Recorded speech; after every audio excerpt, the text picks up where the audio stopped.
Buddhist food secrets: eat like a Zen monk and never diet again. Mindful eating.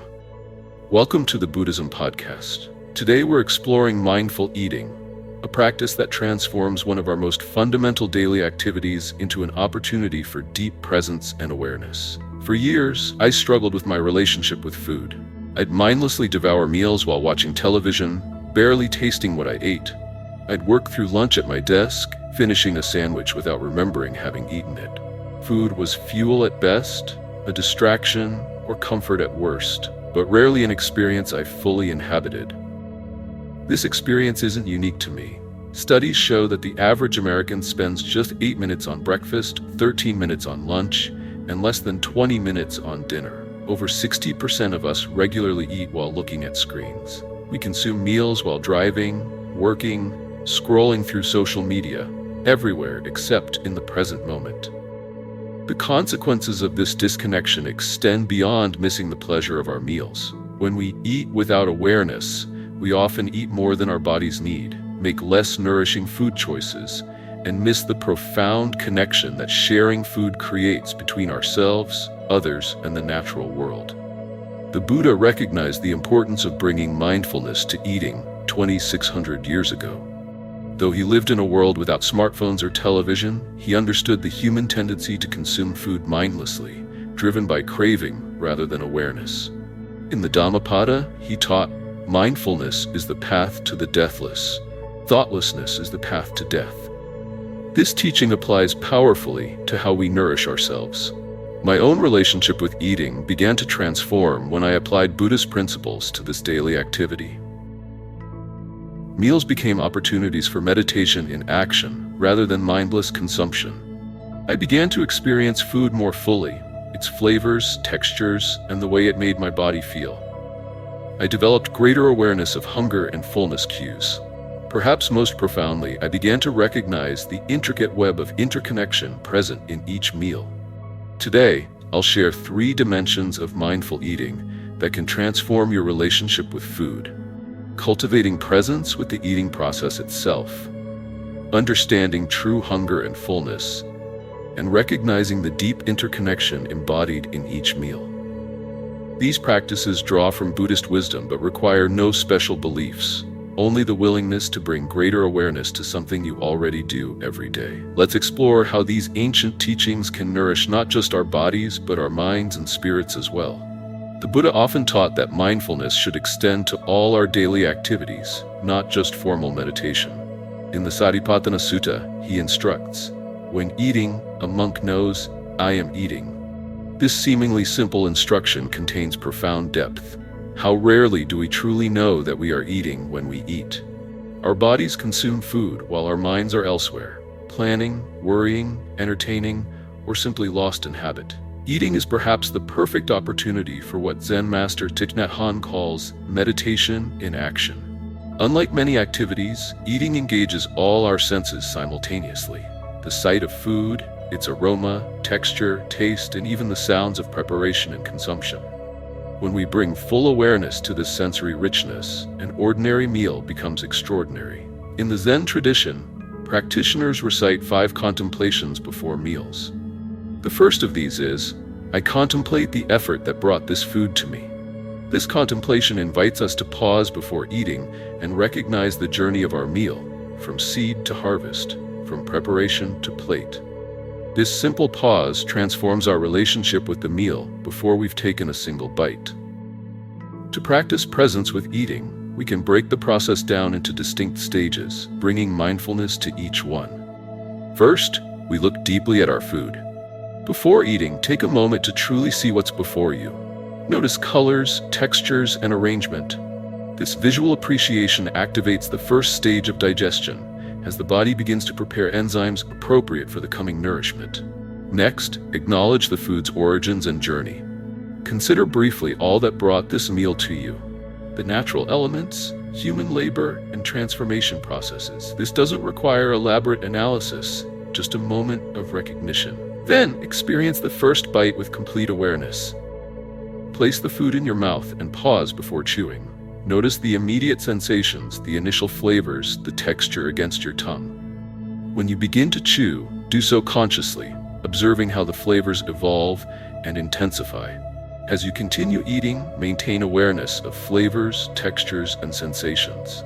Notice how they change throughout the meal. Is the 10th bite experienced as vividly as the first? Can you detect subtle flavors that emerge over time? How does your body respond as nourishment begins to enter your system? A simple technique to cultivate this presence is what I call the first 5 bites practice. For just the first 5 bites of any meal, eat with complete attention. No conversation, no screens, no reading, no planning. Just eating. Notice each sensation, from the movement of your arm, raising food to your mouth, to the final moment of swallowing. These 5 mindful bites anchor you in the present moment and set the tone for the entire meal, even if you engage in conversation afterward. The Buddha taught that when we act with full awareness, even ordinary activities become extraordinary. A simple meal eaten with complete presence can be as profound as any formal meditation.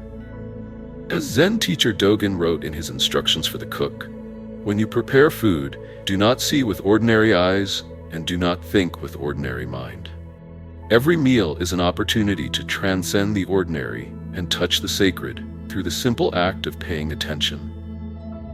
The practice of presence with eating extends beyond the taste of food to include gratitude for what sustains us, awareness of our body's responses, and recognition of the precious nature of the present moment.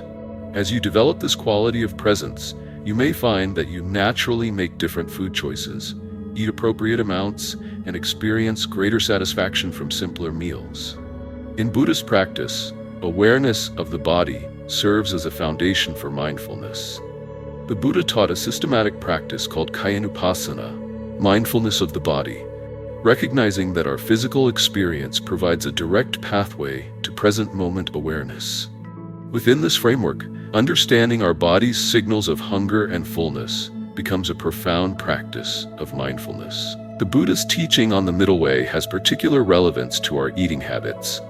After experiencing both extreme indulgence as a prince and extreme deprivation during his ascetic years, the Buddha discovered that neither supported awakening.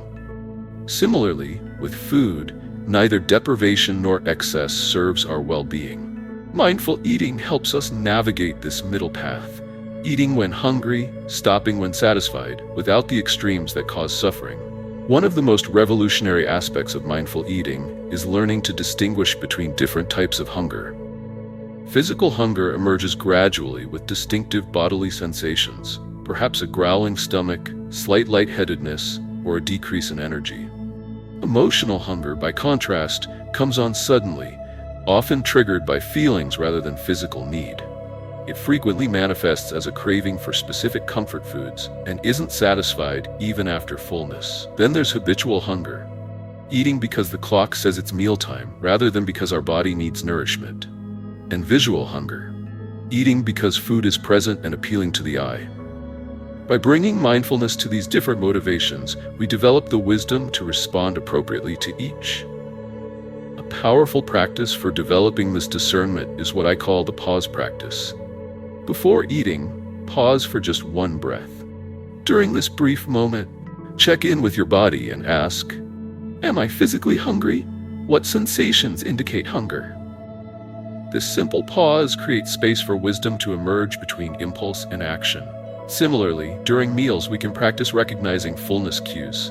The Buddha advised monks to stop eating before reaching complete fullness, recommending they eat until about 80% satisfied.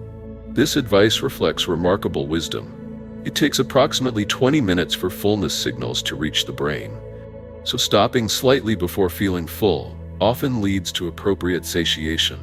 In the Dhammapada, the Buddha offers this guidance on moderation in eating. The mindful one, knowing proper measure in eating, experiences a decrease in afflictions while enhancing life and energy. This teaching recognizes that mindful moderation in eating benefits both body and mind. When we eat with awareness of hunger and fullness, physical health and mental clarity naturally improve. To develop greater sensitivity to these bodily signals, try this hunger-fullness scale meditation before, during, and after eating. Pause and assess your hunger level on a scale from 1 to 10. where 1 is extremely hungry and 10 is uncomfortably full. Consider where on this scale you typically begin eating and where you typically stop.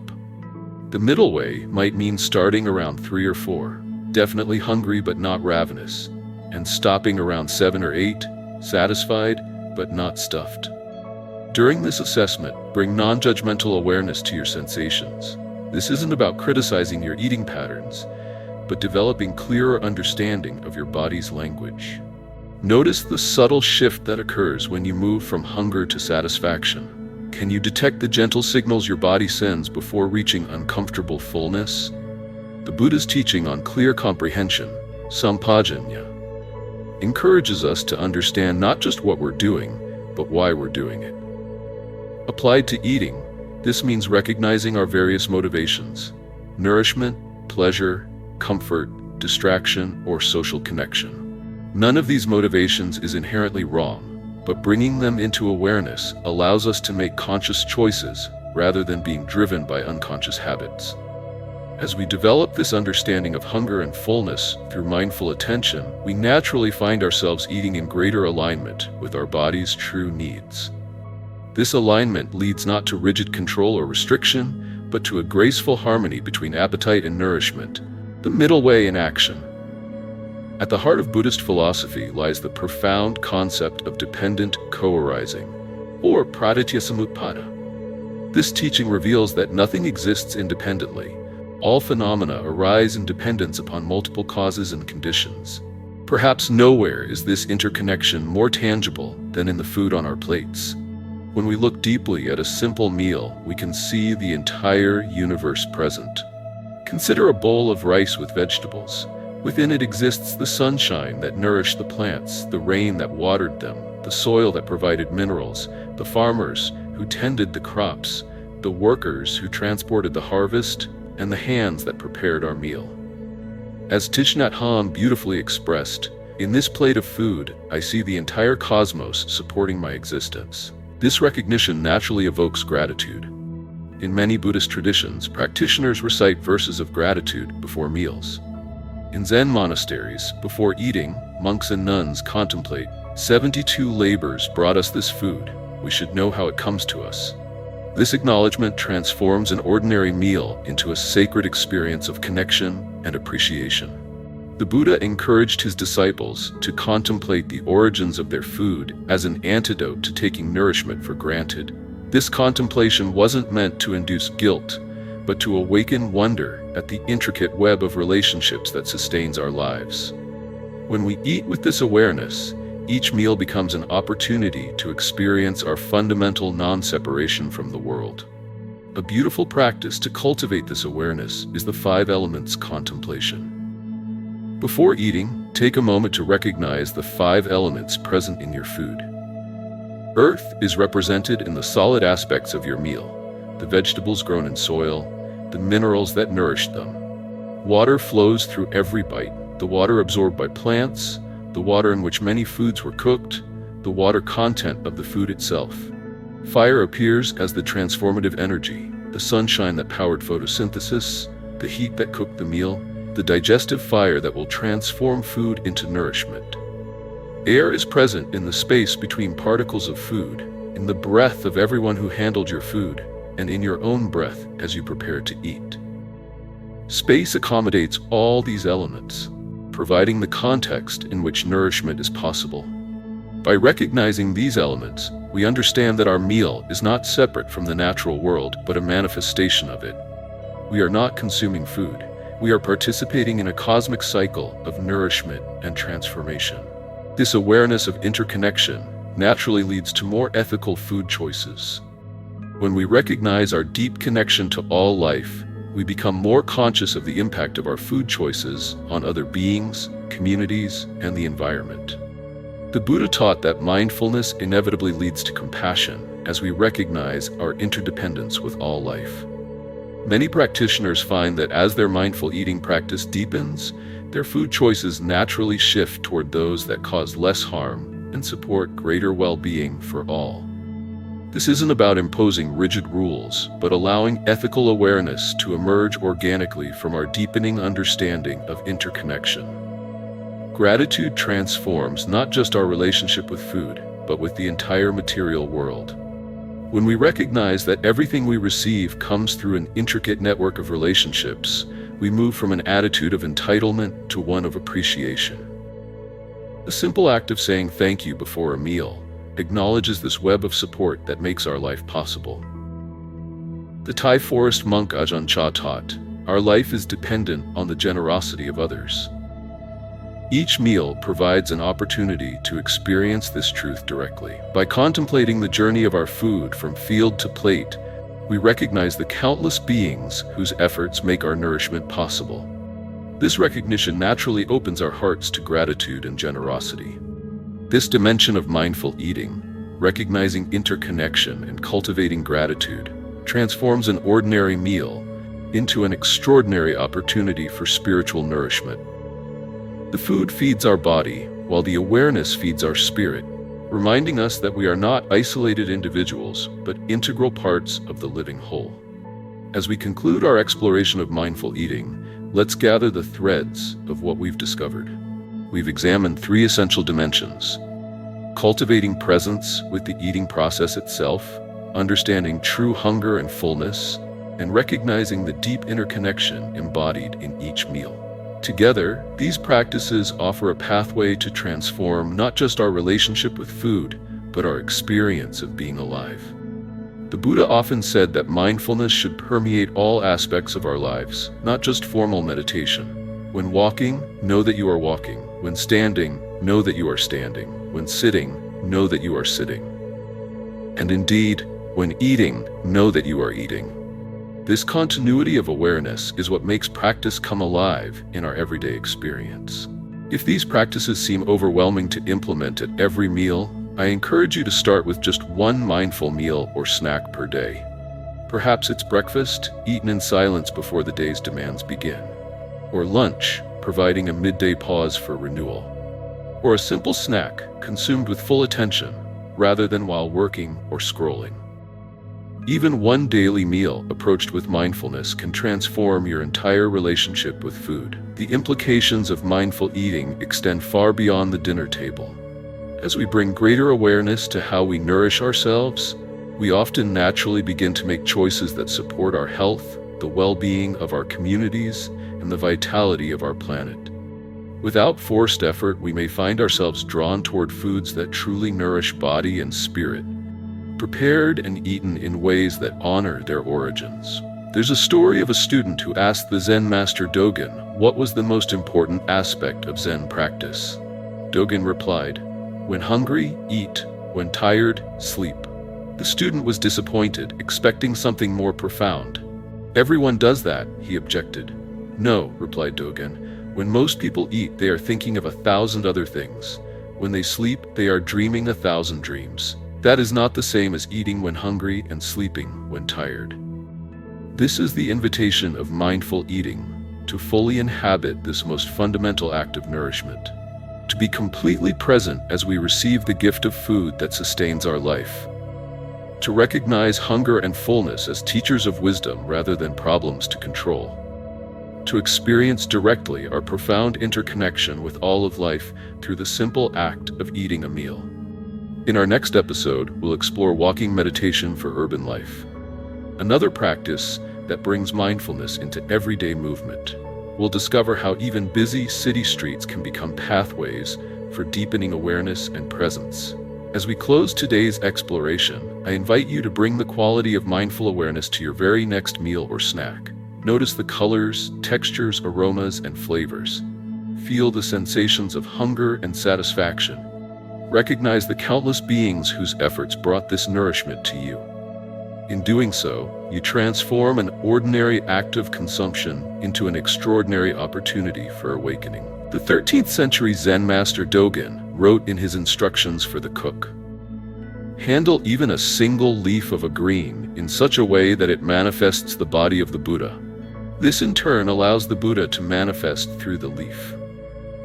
In the spirit of these words, may each bite of food you take be both a receiving of nourishment and an expression of awakening, body and spirit nourished together through the simple miracle of mindful eating. Thank you for joining me in this exploration. Until we meet again, may your meals be mindful, your body well-nourished, and your heart filled with gratitude for the intricate web of life that sustains us all.